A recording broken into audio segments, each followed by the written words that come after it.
അപ്പോൾ ഗൈസ് ഞാൻ ഇന്ന് വന്നിട്ടുള്ളത് എൻ്റെ ഇത്താത്തൻ്റെ കുട്ടിക്ക് ഒരു സർപ്രൈസ് കൊടുക്കാൻ വേണ്ടിയിട്ട് കേട്ടോ. അപ്പോൾ എൻ്റെ കൂടെ ഉള്ളത് എൻ്റെ നെയ്ബറാണ്. അപ്പോൾ ഇവളും ഞാനും കൂടി ചേർന്നിട്ടാണ് ഒരു സർപ്രൈസ്. അപ്പോൾ ഗൈസ് ആർക്കും സംഭവം എന്താണെന്ന് അറിയില്ല. അപ്പോൾ എൻ്റെ മോളെ കൂടെ അവിടെ കളിച്ചുകൊണ്ടിരിക്കുകയാണ്. അപ്പോൾ നമുക്ക് അങ്ങോട്ട് പോയി നോക്കാം. ഇന്നെന്താ കെൻസ, ഇന്നത്തെ ദിവസത്തിന്റെ പ്രത്യേകത എന്താ? ഗിഫ്റ്റ് എന്തെങ്കിലും കിട്ടിയോ? ഗിഫ്റ്റ് ഒന്നും കിട്ടാത്ത എനിക്കൊരു ഗിഫ്റ്റ് കിട്ടേ. എന്നാ ബാ.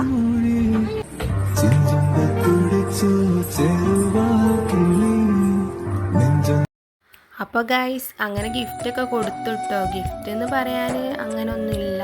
ഗിഫ്റ്റ് എന്ന് വെച്ചാൽ ഓളെ ഫാമിലി മൊത്തമായിട്ടുള്ള കുറച്ച് ഫോട്ടോസ് ആട്ടോ ഞാൻ കൊടുത്തു. എൻ്റെ കയ്യിലുള്ള കുറച്ച് ഫോട്ടോസ് അങ്ങനെ ഫ്രെയിം ചെയ്ത് കൊടുത്തു. അപ്പോൾ ഓള് നല്ല ഹാപ്പിയാണോ. അപ്പോൾ ഗൈസ് ഇന്നത്തെ വീഡിയോ ഇത്രേ ഉള്ളൂ ഗൈസ്. ഇഷ്ടപ്പെട്ട ലൈക്ക് ചെയ്യുക, ഷെയർ ചെയ്യുക, സബ്സ്ക്രൈബ് ചെയ്യുക. അപ്പോൾ ഓൾക്ക് നല്ലോണം ഇഷ്ടപ്പെട്ടിട്ടുണ്ട് gift. Last all thank you എന്നൊക്കെ പറഞ്ഞിട്ട് ഓളൊക്കെ തരുന്നത്